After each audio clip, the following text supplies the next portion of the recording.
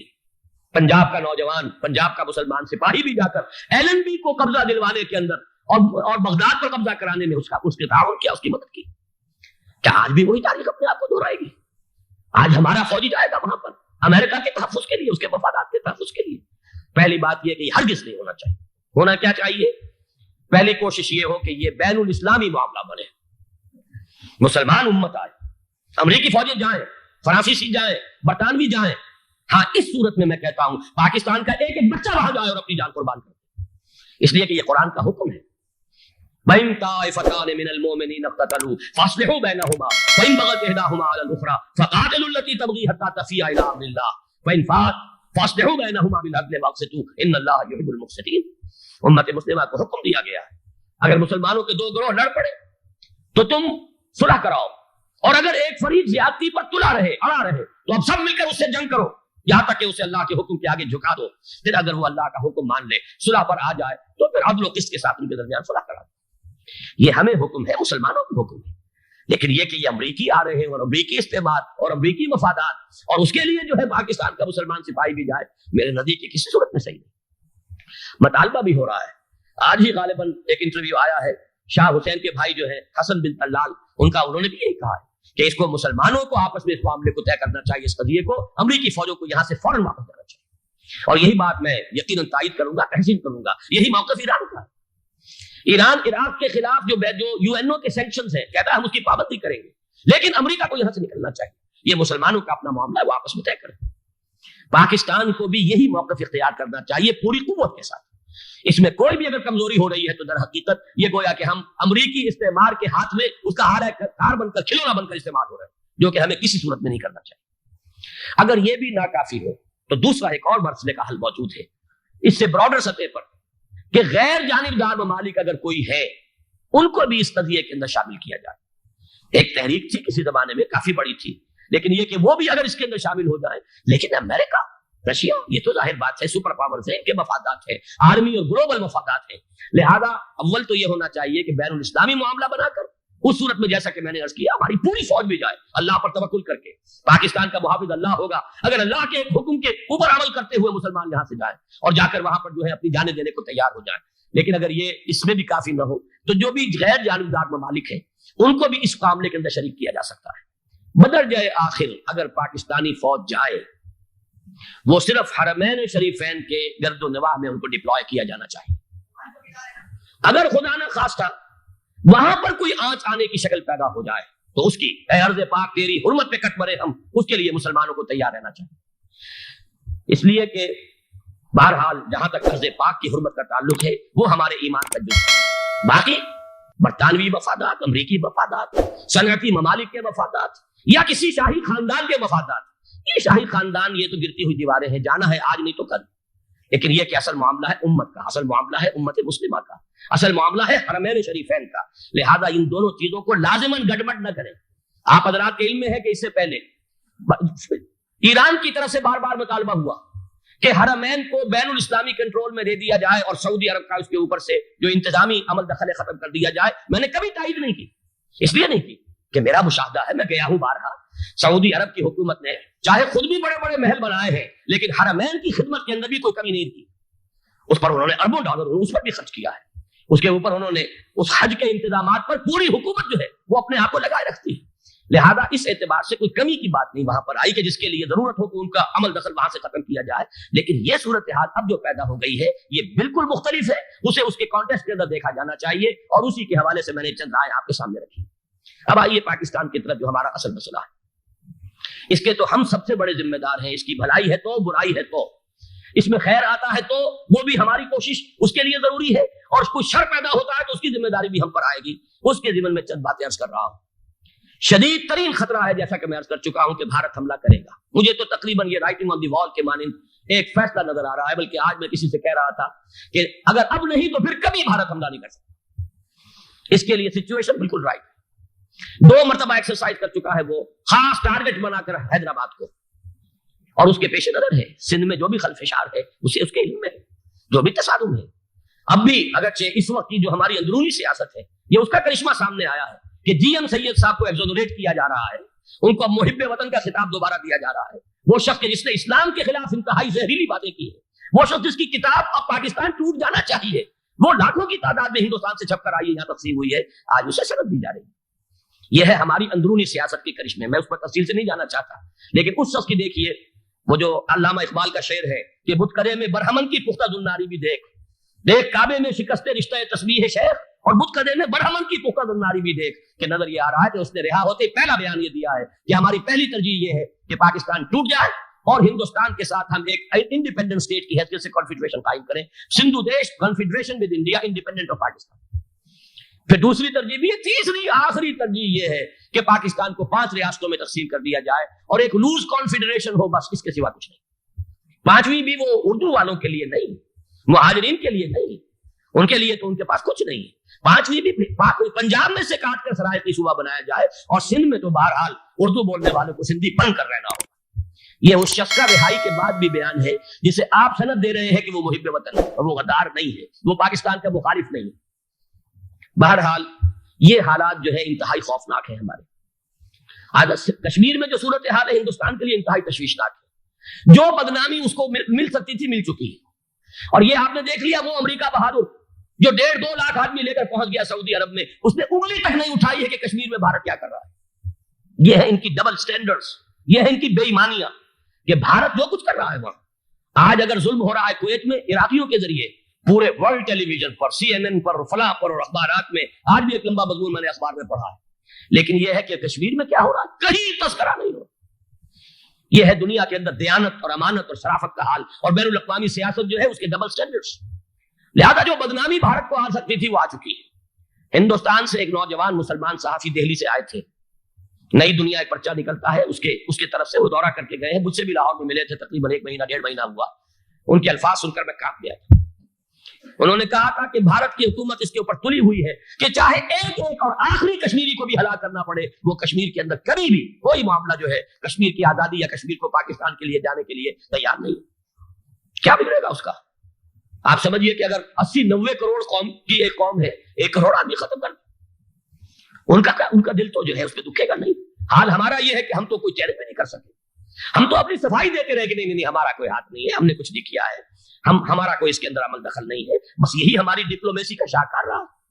یہ حال ہے پاکستان کا. لہذا بھارت کا وہ معاملہ جو ہے, میں نے جیسا کہ آپ کے سامنے مختلف فیکٹرز گنوا دیے تھے, اندرونی اس کی سیاست, اندرونی خلفشات, وہ تو اب آ کر رہے گا.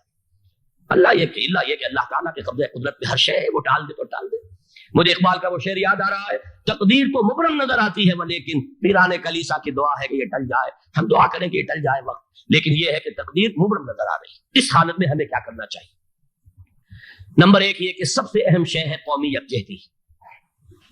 اور قومی یکجہتی کے اعتبار سے انتہائی خوفناک مرحلہ آ رہا ہے انتخابات. انتخابات میں تو کچھ نہ کچھ فساد, کچھ نہ کچھ دنگا, کچھ نہ کچھ ہنگامہ, ایک دوسرے کے خلاف کیچڑ, ایک دوسرے کے خلاف الزامات, وہ چھاڑ, یہ تو بڑھتے ہیں. بھارت میں بھی قتل و غارت گری ہو جاتی ہے کچھ نہ کچھ. لہذا یہاں پر بھی پیر پگاڑا صاحب جو ہمیشہ سے کہتے چلے آ رہے ہیں فیملی پلاننگ, آج پھر ان کا جملہ آ گیا ہے کہ شاید اس انتخابات میں فیملی پلاننگ کے ذریعے سے کوئی بہت بڑا کام ہو جائے. پہلی بات تو یہ ہے کہ میں نے اب تک یہ کہا ہے کہ انتخاب کسی صورت میں پوسٹ پون نہیں ہونی چاہیے. اب بھی میں یہ کہتا ہوں کہ اگر تو انتخابات کا بدل صرف ایک ہے اور وہ مارشل لا ہے, تو پھر مارشل لا سے تو بہتر ہے کہ وہ انتخابات ہو چاہے اس میں کوئی خلفشار بھی ہو. اس لیے کہ مارشل لا کا مطلب جو ہے وہ تو سندھ کے اندر ایک ناگزیر دھماکہ ہو جائے گا, تباہ کن, خوفناک, اور پھر بھارت کو کچھ کرنے کی ضرورت نہیں ہوگی, کیا کرایا اسے سارا معاملہ سندھ کے اندر سے مل جائے. مارشل لا ہرگز نہیں ہونا چاہیے. وہ بات جو سن 80 میں نے 18 اگست 1980 کو کہی تھی ضیاء الحق مرحوم سے, آج پھر اسی بات کی میں تکرار کر رہا ہوں, اعادہ کر رہا ہوں. مارشل لا پاکستان کے لیے سوسائڈل ہے, لیکن ایک آلٹرنیٹ سامنے آیا ہے. ایک تو پشاور ہائی کورٹ کا ورڈکٹ آ گیا, اور یہ کہ کچھ اور لوگوں کی طرف سے بھی باتیں آئی ہیں. 1-2 دن ہوئے ہیں, جنگ میں 2 اہم سرخیاں تھیں, اور وہ بڑے اونچے حلقہ جو ہمارا فوج کا اونچا حلقہ ہے اس کی طرف سے اگرچہ نام کسی کا نہیں تھا.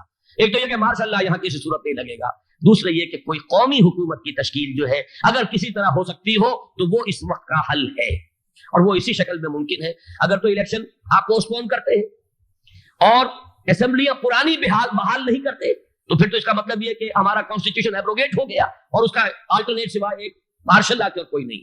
لیکن اگر صدر اسحاق صاحب ہمت کرنے ملک کے حالات کو دیکھ کر, جو اس وقت صورتحال ہے, جو خطرات ہیں بارڈر پر, ان کو دیکھتے ہوئے یا تو یہ کہ عدالتوں کے ذریعے سے اسمبلیاں بحال ہو جائیں, اس میں حکومت زیادہ رکاوٹ نہ ڈالے, یا یہ کہ خود صدر اسحاق صاحب واپس لے سکتے ہو قدم تو واپس لے لیں, لیکن یہ کہ تمام پارٹیز سے یہ پہلے عہد لے لیا جائے کہ وہ ایک قومی حکومت کی تشکیل کریں گے.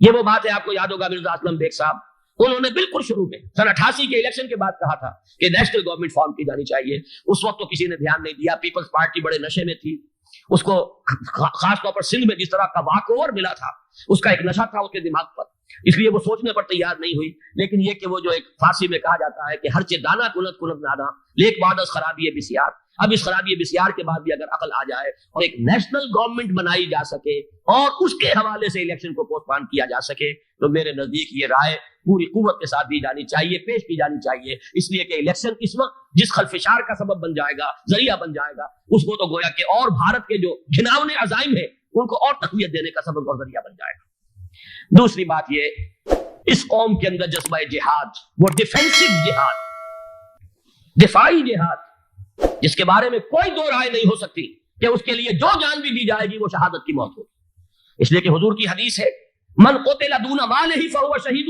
جو شخص اپنے مال کی حفاظت کرتے ہوئے مارا گیا مسلمان وہ شہید ہے۔ تو ظاہر بات ہے کہ اپنی آزادی کا تحفظ جو ہے وہ مال کے تحفظ سے زیادہ اہمیت رکھنے والی شے ہے۔ ایک جذبہ جہاد پیدا کیا جائے اور ایک پیپلز آرمی یہاں پر کھڑی کی جائے، عوامی فوج۔ فوج صرف نہیں کر سکے گی تحفظ جب تک کہ پوری قوم جو ہے وہ فوج کی شکل اختیار نہ کر لے، لیکن ظاہر بات ہے کہ اس کا بھی امکان اسی صورت میں ہوگا جبکہ کوئی ایسی حکومت وجود میں آ گئی ہو کہ جس میں وہ اپوزیشن اور گورنمنٹ کا جھگڑا جو ہے وہ اوپر نہ چل رہا ہو، وہ آپس کی محض آرائی نہ ہو، تبھی کوئی پیپلز آرمی جو ہے اس کا تصور جو ہے سامنے آ سکتا ہے۔ اللہ تعالیٰ توفیق دے کہ ہم اس کو بھی کر سکیں۔ آخری بات، آج میں سوچ رہا تھا کہ حضور کو اللہ تعالیٰ نے 2 تلواریں دے کر بھیجا تھا۔ ایک تلوار قرآن، جاہدہم بہ جہادا کبیرا، اے محمد یہ ہے آپ کی تلوار، اس کے ذریعے جہاد کیجئے، قلع کما کیجئے جاہلیت قدیمہ کا بھی، قلع کما کیجئے جاہلیت جدیدہ کا بھی، اور یہ بے یقینی کا رفع کیجئے، ایمان پیدا کیجئے۔ یہ ہے کہ جو آج ہمارے پاس وہ جہاد بالقرآن کے حوالے سے ہے۔ اور دوسرا ہتھیار تھا دین حق، هو الذی ارسل رسولہ بالہدی ودین الحق لیظہرہ علی الدین کلہ، وہ نظام عدل اجتماعی، وہ جو واقعہ یہ ہے کہ اگر اس کا نمونہ دنیا کو دکھا دیا جائے تو پوری دنیا اسے قبول کرے گی، اس لیے کہ دنیا تو پیاسی ہے، دنیا مختلف نظاموں کو ٹرائی کر کے تھک چکی ہے۔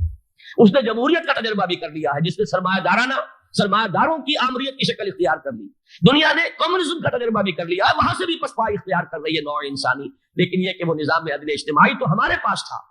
پچھلے سال آپ کو یاد ہوگا یہاں پر دسمبر کے مہینے میں اس کے اوپر سیمینار ہوئے تھے، سیاسی نظام، معاشی نظام، معاشرتی نظام، اخلاقی نظام، وہ پورا نظام زندگی جو ہے وہ ہمارے پاس ہے جس کے لیے یہ ملک لیا گیا تھا، اسلامی انقلاب برپا کر کے، اور یہاں پر اس دین کو قائم کیا جائے۔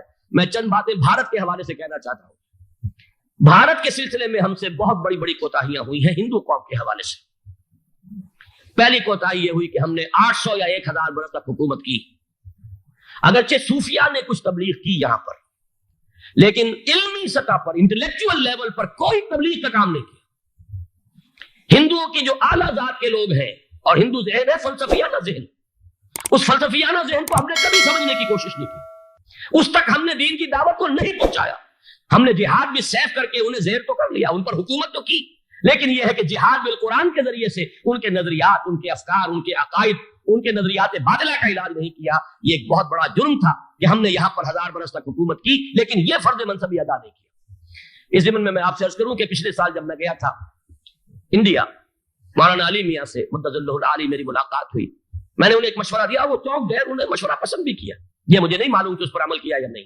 میں نے ان سے عرض کیا کہ آپ ندوۃ العلماء میں سنسکرت کی تعلیم لازم کر دیں تاکہ یہاں کا عالم دین جو نکلے وہ ہندو جو مذہب کی کتابیں ہیں ٹاپ کی امہات کتب ان کو بھی سمجھ سکتا ہو۔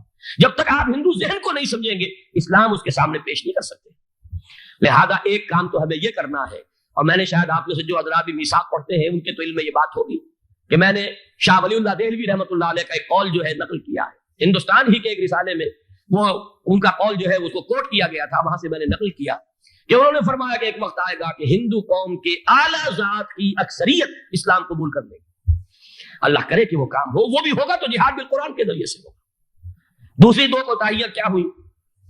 دیکھیے میں اس کی مثال دے رہا ہوں۔ ہم نے اب تک اسلام کے لیے جو نعرہ بازی کی ہے اس کا نتیجہ یہ نکلا، ہندو کو ہم نے بیدار کر دیا، چوکنا کر دیا، منظم کر دیا، اپنے خلاف کھڑا کر دیا، اور ہم نے کچھ کیا نہیں۔ اس کی ایک سادہ مثال دے رہا ہوں۔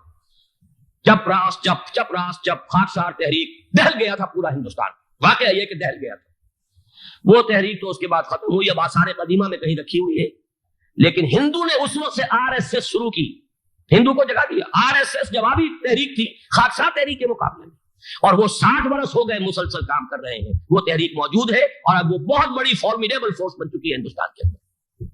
اسی طرح دوسری بات عرض کر رہا ہوں، ہمارے ہاں اسلام کا نعرہ، اسلامی نظام، اسلامائزیشن، حکومت، قانون، یہ پہلے تو لگا کرتا تھا اپوزیشن کے پلیٹ فارم سے. 11 برس جو تھے ہمارے مرحوم ضیاء الحق صاحب کے، وہ ایوان حکومت سے یہ نعرہ لگا. نتیجہ یہ نکلا ہندوستان میں رام راشٹر کی تحریک کھڑی ہو گئی جوابی رد عمل کے طور پر. ہم نے تو کچھ کیا بھی نہیں سوائے کچھ کاسمیٹک تبدیلیاں، کچھ اوپر کی تبدیلیاں، کچھ رنگ و روغن، کچھ عید میلاد النبی زیادہ شوق سے اور زیادہ شان سے بنانی شروع کر دی، کچھ اور ہم نے اس طرح کے جو ہے وہ تقریبات کا آغاز کر لیا. باقی وہ اسلام کا نظام، وہ نظام تو ہم نے قائم نہیں کیا. میں نے جو حضرات واقف ہیں مجھ سے انہیں یاد ہوگا یہ کہ میں سن 80 میں پہلی مرتبہ بھارت گیا تھا پاکستان بننے کے بعد. سن 47 نومبر میں نے کراس کیا تھا from east Punjab to west Punjab. Pakistan آیا خون اور خاک آگ کے دریا عبور کر کے. 33 برس کے بعد میں گیا تھا واپس ہندوستان پہلی مرتبہ سن 80 میں.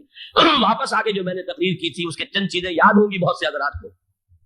میں نے کہا تھا میں نے 2 چیزیں بڑی اچھی دیکھی ہندوستان میں جس سے ہندوستان میں مسلمانوں اور اسلام کے مستقبل کے بارے میں جو بہت زیادہ اندیشے اور خطرے تھے وہ دور ہو گئے.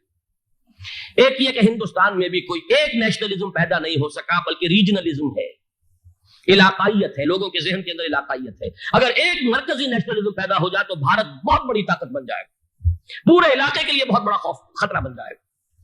دوسری بات میں نے عرض کی تھی کہ اللہ کا شکر ہے کہ ہندو مذہب کا کوئی ریوائول وہاں نہیں ہوا.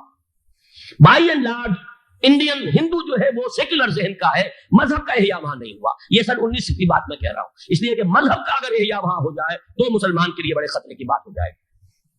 لیکن آج میں آپ سے عرض کر رہا ہوں 1990 میں 10 برس کے بعد یہ جو 11 برس تک ہمارے ہاں اسلام کی رٹ لگی ہے، نتیجتاً اب وہاں ملیٹنٹ ہندو ریوائولزم ایک بہت بڑی قوت بن کر آ چکا ہے.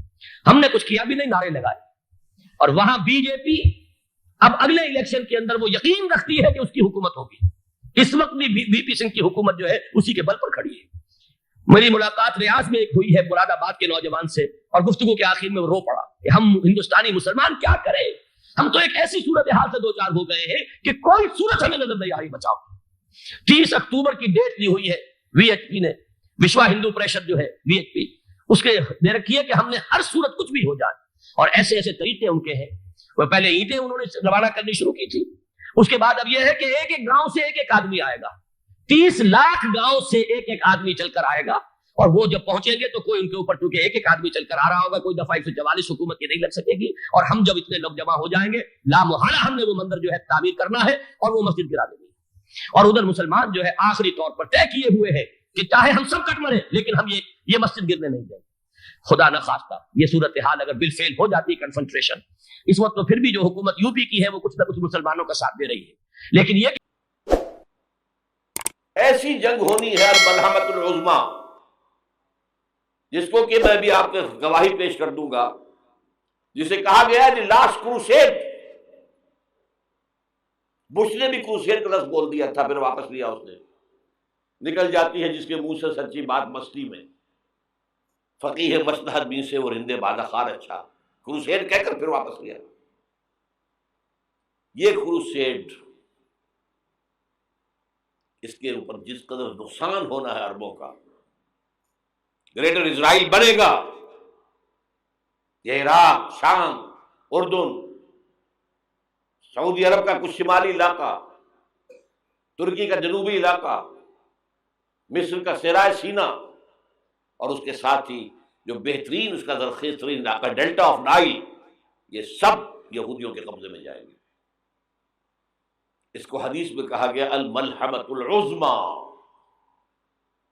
عیسائی 80 علم لے کر ہے مسلمانوں تم پر حملہ آور ہوں گے، اور ہر علم کے نیچے 12,000 فوج ہوگی، 9.5 لاکھ فوج. یہ نیٹو کی تیاری کس کے لیے ہو رہی ہے؟ جب یو ایس ایس آر کا خاتمہ ہوا تو پوچھا گیا تھا نیٹو چیف سے، اب کس لیے؟ تمہارا وہ دشمن تو ختم ہو گیا، اب ہمیں اسلامی فنڈامنٹلزم سے نمٹنا ہے.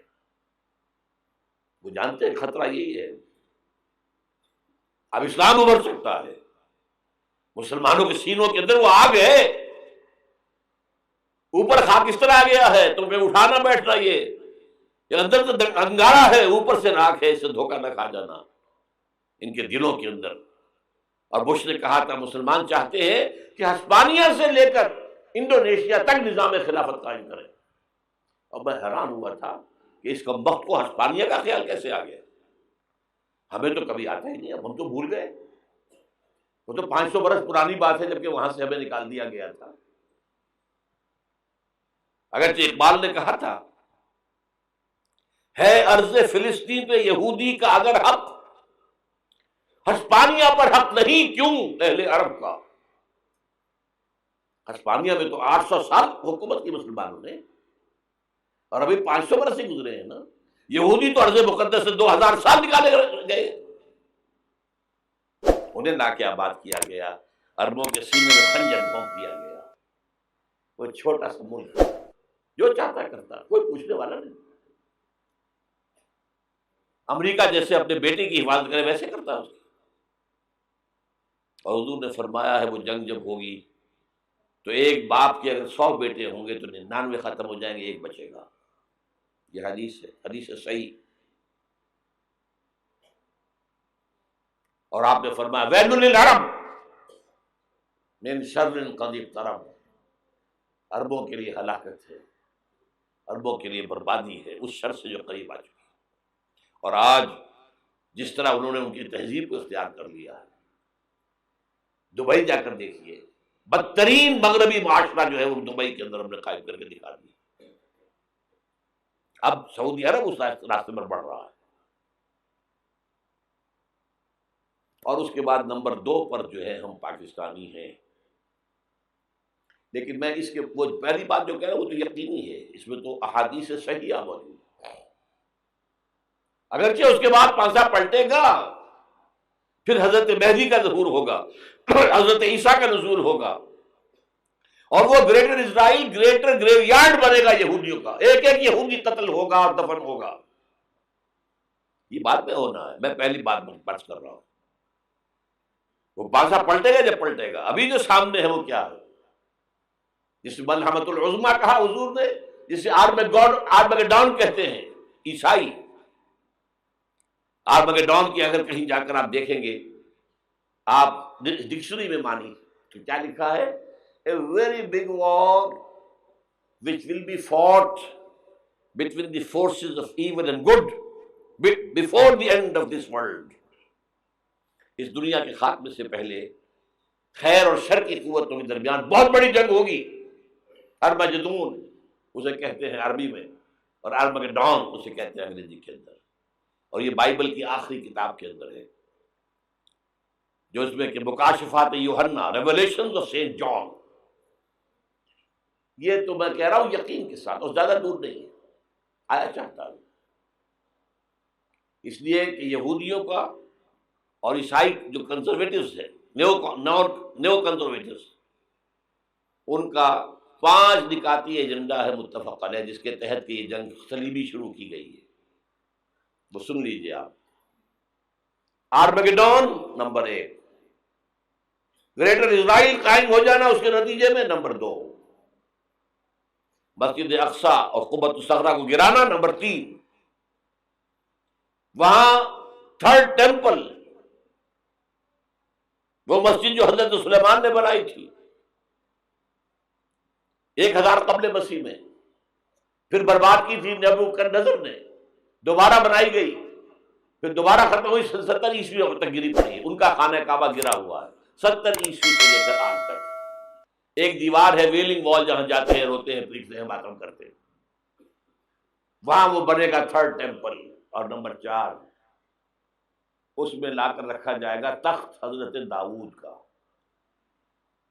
یہ تخت کہاں ہے اس وقت؟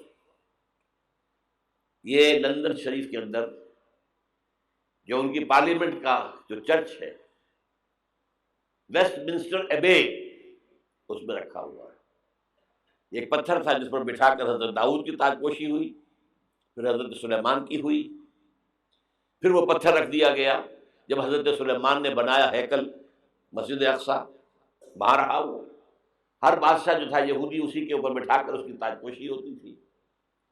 سن 70 میں ٹائٹس نے گرایا اسے، ہیکل کو، وہ پتھر لے گیا، وہاں سے روم گیا، روم سے آئرلینڈ گیا، آئرلینڈ سے اسکاٹ لینڈ آیا، اسکاٹ لینڈ سے انگلینڈ آیا، اور اب وہ رکھا ہوا ہے 14ویں صدی عیسوی سے آج تک۔ وہ ویسٹمنسٹر ایبے میں رکھا ہوا ایک کرسی کی سیٹ میں اسے بنا دیا گیا ہے تخت کی شکل میں. اب انگریزوں میں کوئی ملکہ ہو کوئی بادشاہ ہو جس کی بھی تاج پیش ہونی ہے اس میں ہو. یہ لا کر رکھا جائے گا تھرڈ ٹیمپل میں, اور اس پر یہودیوں کے خیال کے مطابق ان کا مسیحا آئے گا جو مسیح دجال ہوگا.